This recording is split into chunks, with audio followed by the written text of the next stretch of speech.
Okay, one big problem or challenge that people have is getting people to attend the events. Sometimes you organize this big bang event, and like if you organize it for like 100 people and 20 turn up, then what do you do? So many different things there. So first of all, knowing your attrition rates. So Felicia, thank you for the amazing conversation and like with the talk. Tell us a little bit about what are your tips of organizing great events? Yes. So I think with great events, Because you obviously know it all, yeah, I know a considering. little bit, not at all. I think with great events, you have to really like start with a goal. I said in my presentation that you need a North Star, and that's for an organization. But even events need a North Star. They need to know like why are we having this event? Who is it really for?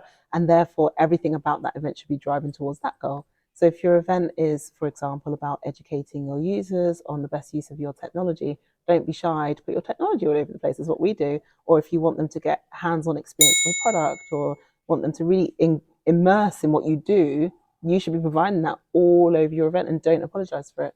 And I think, sometimes people say, well, we shouldn't be directly selling, we should be telling stories. There's a time for storytelling. Maybe it's a keynote, but after that, get them to do what it is you got them to the event to do, and they'll be quite happy with that.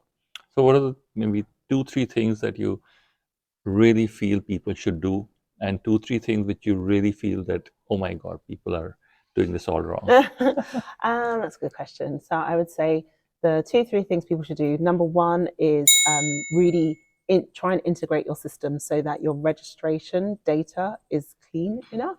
And that means you should be driving the right audience to your events. That data needs to live both within, if you have an event system, in that system, but also your CRM, and it needs to talk to each other so that the data flows back and forth. I would say the second thing is to ensure that that use of technology on site is good for the attendees, so in their hands. A good mobile app is normally helpful, but making sure that you can hit like things like sustainability goals within the app, give them the maps, give them all the information, give them the post-show presentations, anything that you would have printed, just stick it in the app and give that into the hands of your attendees, and make it engaging. So if you can add engagement points around your event, they How tend do you to do work that? better. So again, I would try and use things like apps, polling.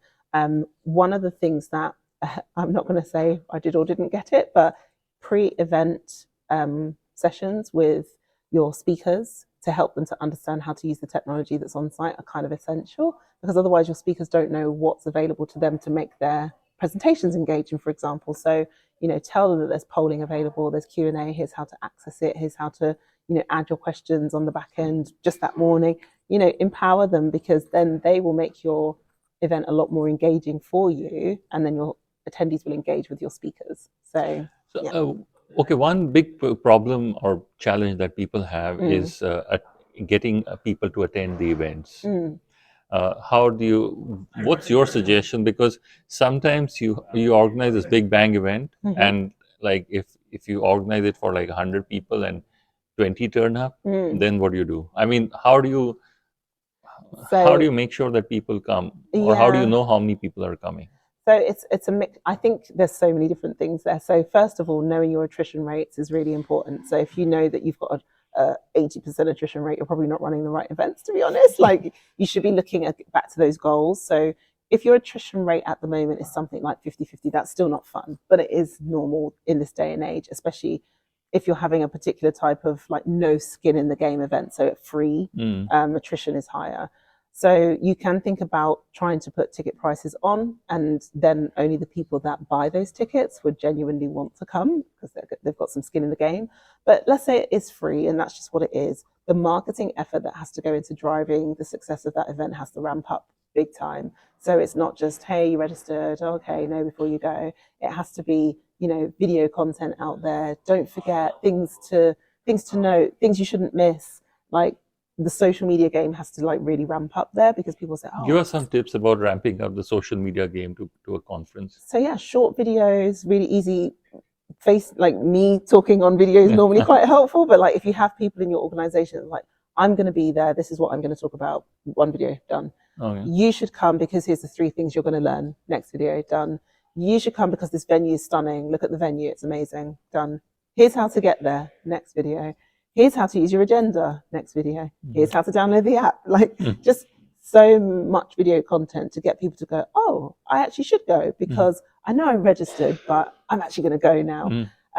So that's, I think, the really biggest thing. But then sometimes you can, I mean, with larger events, celebrity speakers, all that kind of stuff, it's all traditional things that people have been doing, but don't just let this, you don't hire a celebrity for like 10 grand and then let the celebrity live in the back. You have to put that out there and say, this is what you're coming to see, don't miss. There's a VIP chance to meet that person, have one-to-one conversation, you know. And how has COVID and this entire pandemic changed events? So I think the pandemic impacted events negatively at first, and then negatively because obviously they went away. When they came back, people were worried. Then they exploded actually, and there were more events, still are more events than ever before.